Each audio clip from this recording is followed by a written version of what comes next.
Hi everybody, welcome to In Silico. Today is a very special day in my life because today I am announcing the nomination of our 31st developmental candidate that is absolutely special. This developmental candidate is not only novel target, novel molecule, it is novel target, novel molecule, novel mechanism. In the process that is extremely difficult and very rare for human ingenuity to spark the new mechanism and get to the developmental candidate. It's very, very rare because this mechanism is in pain. Over the course of human history, there were only few mechanisms that were discovered to treat pain. As a matter of fact, many of the very large pharmaceutical companies were originally established as anti-pain companies, discovering drugs such as morphine, heroin, fentanyl, and other opioid medications that are now causing a lot of problems around the world. Many of those molecules that were discovered that early are addictive and cause dramatic harm to the population around the world, while, of course, providing relief for pain. And some of the drugs that are safer, they might not have the effects strong enough to be able to combat acute pain or even chronic pain. So today I'm very happy to announce that we have identified a completely new mechanism for pain, new target. We have the multi-parameter optimized molecule that is safe and effective for oral administration in animals. So again, this is an investigational compound, not something ready for human use. We are preparing the IND-enabling studies right now and planning to start human clinical trials. However, you need to know the story of this molecule because it's very special. As we scale in drug discovery, again, at In Silico, this is a 31st developmental candidate. We have 8 phase 1s, we have 3 phase 2s, we have 1 phase 3, also novel target, novel molecule, new mechanism for idiopathic pulmonary fibrosis, the poster child of the AI drug discovery revolution. However, as we scale, we now have more opportunities to witness those eureka moments, those absolute new breakthroughs that we did not expect. And we see the sparks of AI and human ingenuity at scale.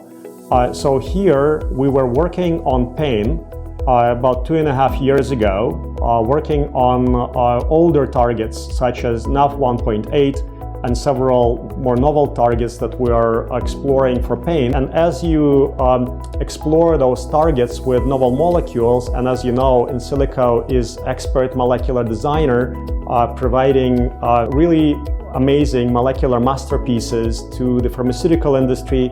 The pharmaceutical industry enjoys so much. When we test those molecules, we need to test them in a variety of pain models, including models of acute pain. One of the contract research organizations that we worked with had more pain models than we needed. And instead of discarding them and sacrificing the animals, we decided to actually test additional compounds to see if they might work. And those compounds were pre-selected by AI and also expert humans. Humans alone would not prioritize those drugs for pain. There was no significant reason to try them. And we tried them anyway.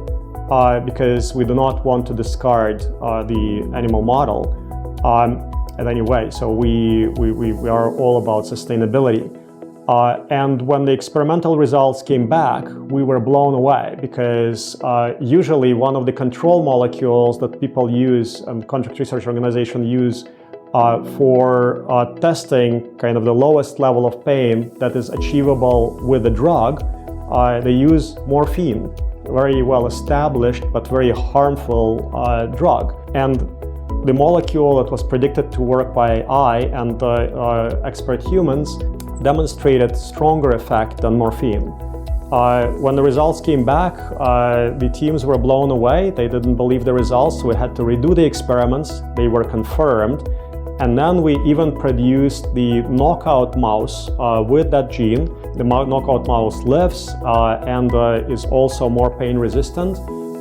We also performed multiple other experiments in pain, confirmed the results, and then we decided to design the molecule that is optimized for human oral administration for chronic pain and acute pain, so something that is very universal and safe.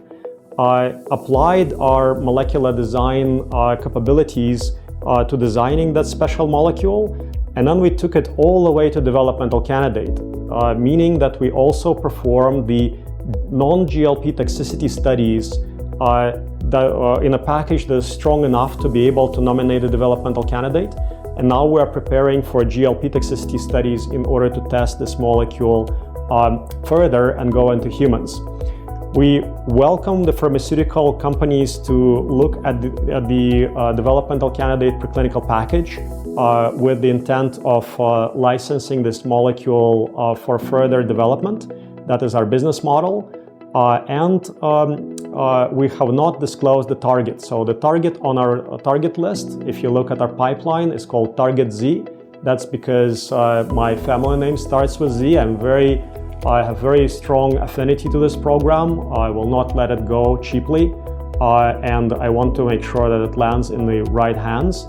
Otherwise, we'll progress it all the way ourselves. We've demonstrated many times over, and now we have a phase 3 asset. But to develop a program for pain, we really need to have more significant neuroscience capabilities because this is a novel mechanism. This is a huge market, so over $75 billion in the world, and we want to partner with the best company out there to ensure that we deliver the best anti-pain medication that is potentially safe and effective for the large population. What is very special about this drug is that the target we went after is also implicated in aging, just like many other drugs that Insilico is pursuing. We try to have aging research as a bonus anytime we run a therapeutic program, especially clinical level. So you might actually have double benefit. If that happens, it will be a grand moment in my life. And I'll do whatever is possible to accelerate this moment.